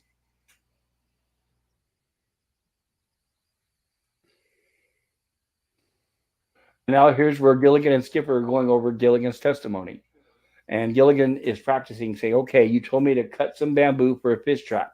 That was it. So you were right, Gorilla.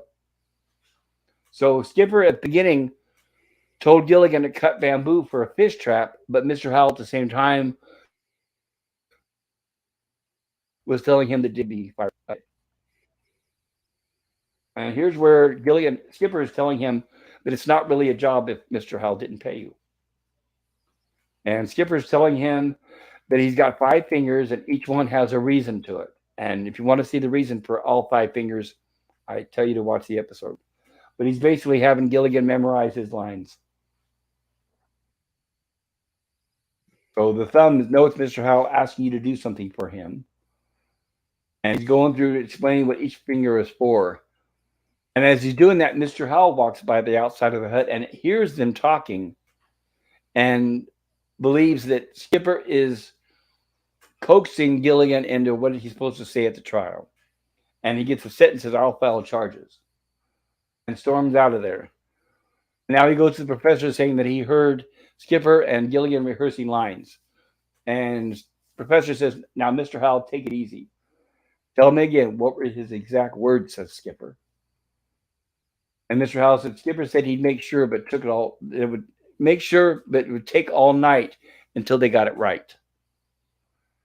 And then, so I want to prepare charges in court, he says. And then here's where the professor reminds him, counsel has the right to go over testimony with his client. And then, of course, Mr. Howell, whose side are you on? And he and Professor says, I'm not on anybody's side. And then Mr. Howell says, oh, you're not? Well, I'll take care of that. And of course, pulls out money. And as soon as he does that, Skipper and Gilligan come in and sing, oh, no, you're not going to do it. You're trying to bribe a public official. You can see here. Yeah. Let's see. Captain Finney says that that that long neck bottle was repeated, but instead of crows, they tested YouTubers. I don't know if YouTubers are smart enough. Yeah, maybe put booze in it. yeah. Captain Finney said they just ranted about the lack of water and smashed the bottle. Of course. Ding dong. Oh, Captain Finney, were you trying to get in? I guess I didn't even notice. Is he there? No, he's not backstage here. Google Translate has determined that Latin to be gibberish if anybody was interested. Oh, they didn't even And, bother to try to get real Latin. yeah, and Captain Foley said, Siente protesta este. I protest. I'm guessing that means. Science something. And here's where Mr. Howell says, no, I cannot bribe you, but remember that juice you handed me last week? I want to pay you for that. $5,000. And no. So the professor says, no, he will not accept money. And he says, as he does that is when Skipper and Gilligan walk up and say no. And Professor says, I've already got 2 more cases on the docket talking about them suing each other for, like we covered earlier, Skipper and Gilligan rehearsing their lines and Mr. Howell for trying to bribe the judge. And here we are, cut to our court scene. Yeah. And Captain Fee said knowledge is power. I'm not even going to try to say what they call me nobody's saying. It's like Vincere Ate Mori. It sounds like they call me nobody knows it better than I do. I apologize for my lack of knowledge. It's been too many years since I even took a little bit of Latin. And in the court scene, you can see that if you look at that flag behind Skipper and Marianne, the American flag behind the professor has 13 stripes and 42 starfish, which is definitely not representative of the American flag, but it'll work for this, I guess, for this reason. So here's where Skipper tells everyone to take their places. The first Superior Court of this island is now in session. And the professor continues with the reading of the complaint and counter chart. So the professor says we're going to bypass the reading of the complaints and we're going to go straight to questioning, pretty much. And he says, Skipper, you may call your first witness. And to that, of course, Mr. Howell objects and insists on calling his first witness first. And Skipper says, if Mr. Howell calls his witness first, that's fine with me, pretty much. So here we have Mr. Howell. And Professor says, all right, Mr. Howell, you may call your first witness. And Mr. Howell, of course, trying to stand like a lawyer, calls my first witness, Miss Thurston Howell III. So of course he's going to call his wife up there. And there he is helping her up into that rickety chair. And here's where she's already complimenting him on his acting as a judge or as a lawyer. Oh, Thurston, that was beautiful. And here's where Skipper, of course, intervenes and says, Your Honor, I feel that they've rehearsed her testimony. And here's where they begin arguing, saying, please, let's get on with the testimony. Please, let's get on with the case. Professor smashes the gavel, which causes coconut milk to squirt into Mr. Howell's face. So Mr. Howell asks him to please get a different gavel that doesn't have milk in it. And here's they're discussing the job, and he agreed to dig the barbecue pit. Yes, he did. And Mr. Howell's all smug and laughing, figuring that should win his case. And he says, now you're witness to the Skipper. And of course, here's the Skipper being cocky, saying, watch me break her testimony. And Skipper proceeds, did Mr. Howell use those exact words? That he had a job for him, says the Skipper. That he wanted Gilligan to do for him? And Mr. Howell says, I object. And the judge says, "What is your objection?" And Mr. Howell says, "Just give me a minute. I'll think of something." So just anything to interject, of course. And here we are as they're questioning Ginger. And she says, "Yes, Mr. Howell, you told me that you just hired him." And here's where they're threatening to sue again. And the professor says that will be case number 5. And he hits the gavel and squirts Mr. Howell with more milk. And he says, "Your Honor, I do wish that you'd get another gavel."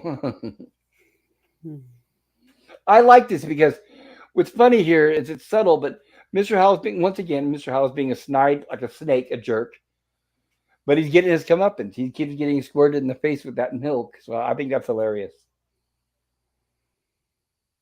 And here's where Skipper says, "Ginger's very damaging to us." And Gilligan says, "Yeah, her testimony." And he says, "No, her legs." And here's where they have Marianne on the stand. And Skipper says, "I'd gone to ask Gilligan if I could help with his fish trap," she says. This is the point I wanted to bring up about Marianne's legs. For some reason, she's wearing nylons in this scene, and I don't know why. And I don't think she wore them in the color episodes.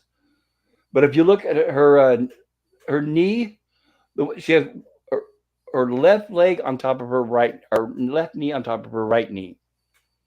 And as you see her left knee, if you look right under her leg there, you can see the creases and the wrinkles of the nylons. So she is wearing nylons at this point. Sorry, just a small nitpick. Right there, you can see them very clearly. Right by the hem of her dress, you can see the wrinkles of the nylons.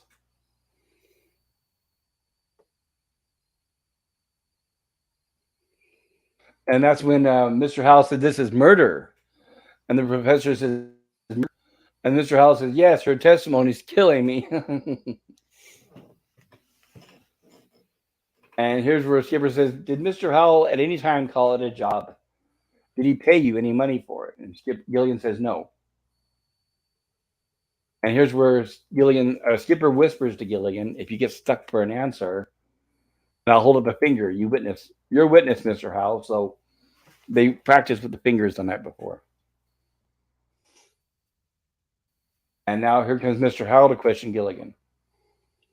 "Gilligan, my boy, isn't it true that I hired you that morning?" And as he does this, Gilligan looks over to the skipper for clues. But unfortunately, Skipper is being harassed by some sort of bug or insect. And Mr. Howell continues, "You asked me if I had time to do something for you." Gilligan said that, I'm sorry. "You asked me if I'd have time to do something for you," says Gilligan. And here we are. Skipper is trying to wave the bug away from his face because he's not sure which fingers he's supposed to hold up. So Gilligan starts blurting out the lines that he had memorized. And Mr. Howell realizes and says, "Order in the court." And him and Skipper start arguing. And the professor beats the gavel again, and it squirts milk on both Mr. Howell and Skipper. And you can see Mr. Howell is pretty much covered with milk at that point. And so we've come to the point now where it showed the professor walking around thinking about the verdict. And he returns to the castaways and says, "Ladies and gentlemen, I've reached a decision." And Mr. Howell immediately confident said, "Don't keep the boy waiting any longer, Judge. Let him know tell him the chest is mine." And the professor says, "The chest is not his." And then they say, "And that means the treasure chest must be yours then." And he says, "No, it's not Gilligan's either. Gilligan didn't win either," he said. And Skipper says, "Huh?" And the professor says, "Let me explain." He says, "Here we go. The hardships, the work, the fish we catch, the fruit, the water, everything. We've always worked together," he said. So this is what I mentioned earlier about. Here's where he says Mr. Howell does help with the work. So it does kind of contradict itself sometimes. And there's Mr. Howell looking frustrated. And as Professor continues, "We share it and we share it like." So Professor tells them all that he's decided that chest is owned by everybody on the island and that they all must split it equally. And when he says that, they're all happy with the decision. And they all get excited and they rush over to the chest to open it. And here we have the professor with the knife getting ready to cut the rope. And Mr. Howell is still excited, saying, I've got to own that treasure chest now. No one has seen it. So he starts bribing and offering to pay the castaways for their share of the chest. And he says, I'll give you 100,000 for your 5 shares of it, he says. And they like that idea. They're considering it. They talk it over and they say no. That's 20,000 apiece. And then here's where they say no. And he says, stop, 250,000. So Mr. Howell keeps raising the stakes. And they're starting to consider it. That's an awful lot of money if they split it between them. Finally, Mr. Howell says $1 million. And they said, okay. So they agreed to take Mr. Howell's $1 million and that he could have the chest. And at that point is when the professor cuts the rope and the chest falls to the ground. And as they all look in, the chest opens and we see cannonballs. And the Howells, unfortunately, at first think that they're pearls, especially Mrs. Howell. Look at those big giant black pearls, she says. And there we go. Oh, I wonder what they did to get a little oyster. She can't figure out how an oyster could have created a pearl that size. And that's when Mr. Howell's starting to realize, yes, it's a cannonball. It's not a pearl. And now he's really trying because he realized he gave them all $1 million for no reason. And here's where we cut to later on. And Skippers is pretty much explaining to Mr. Howell that they all decided that Mr. Howell did not have to pay them, which I don't know why they did that. Honestly, they should have kept the money. But all the castaways decided to not take Mr. Howell's $1 million. And Mr. Howell says, I still say it was sporting. It's stupid, but sporting. And of course, he insults them right there in front of their faces. And here they go, doubting it's your toss. Oh, yes, of course. So they're using the cannonballs for bowling. Now, why would someone bury a chest full of cannonballs on a random island? Yeah, I don't know. I mean, okay, the cannonballs, okay, that means it was, I'm assuming it was a pirate because it's back in the days where they were using cannons for a ship. But maybe they did it as extra ammo where they can come and pick it up later on. I've heard that pirates used to also bury their personal belongings. So they probably buried things of all kinds of, who knows, right? Sure. But I can see its value as a weapon. If they needed extra weapons, they'd know to go to the island and dig that up. So here's Gilligan calling out the score, and he's collecting the pins or the gourds.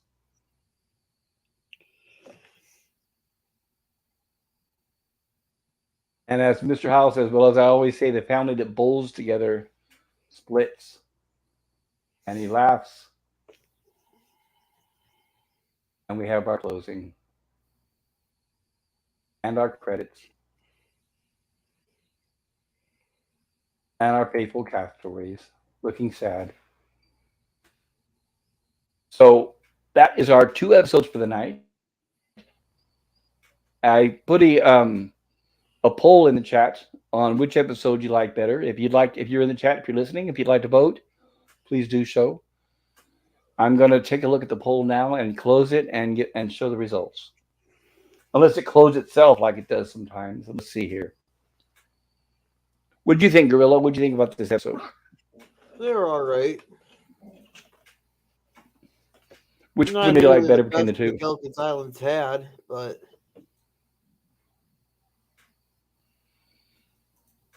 no, it's not its best. But do you have a preference between the two? Like which one you like better?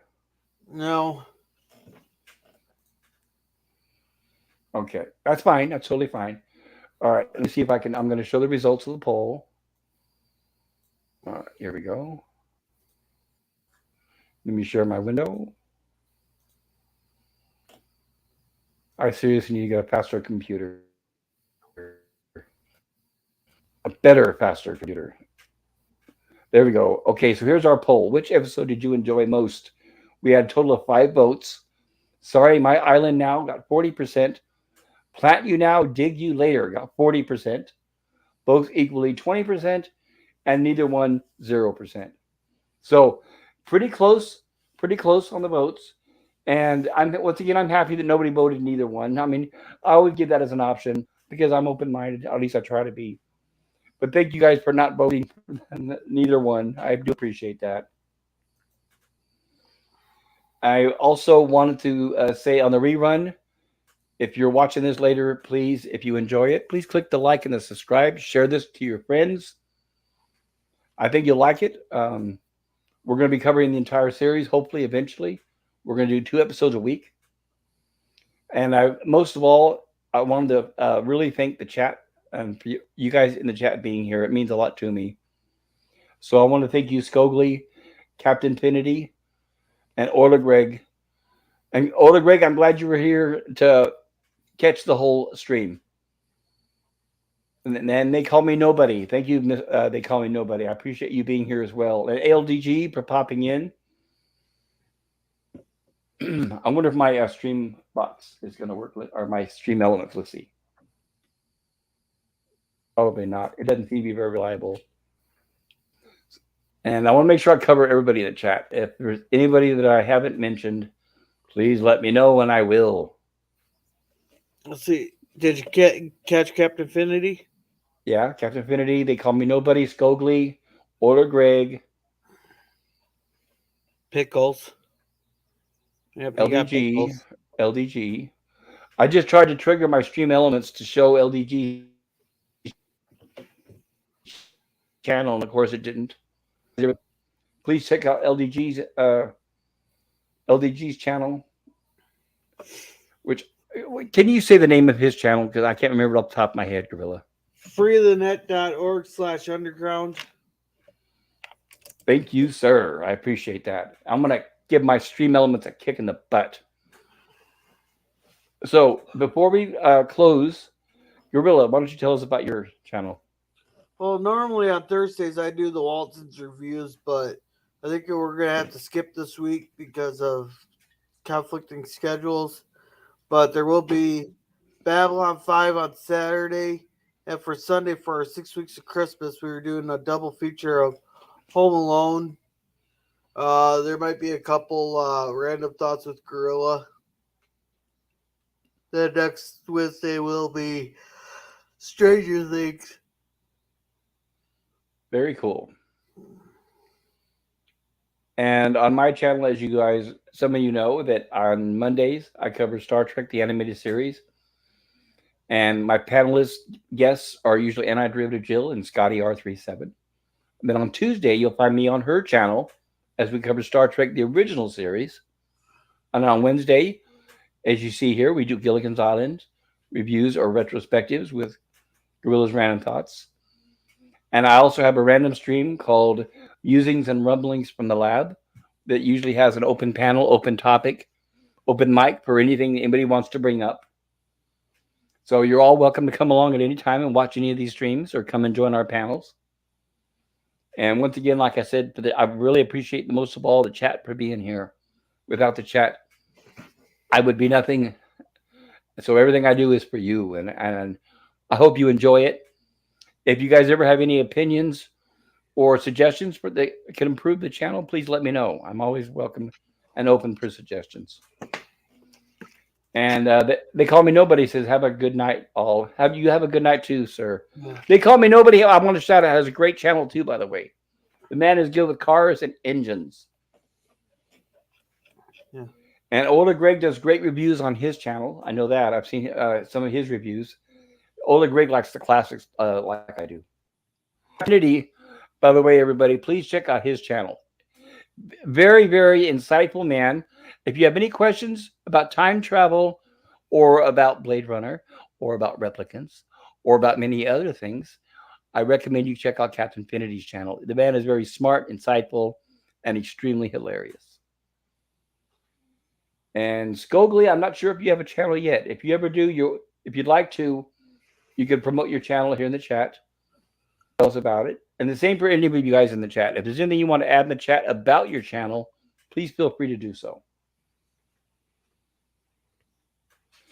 And okay, I think I covered everything. Okay, I said thank you, and we covered the poll, and we did it good tonight, Gorilla. We got it under 2 hours. That's not too bad, right? Yeah, we hardly talked over each other. I think we're getting it down.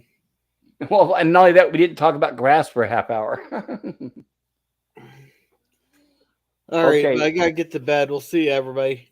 I know you do. So have a good night, everybody. Once again, I really appreciate you being here, and you all take care. And if you're living where there's bad weather, drive safe and peace.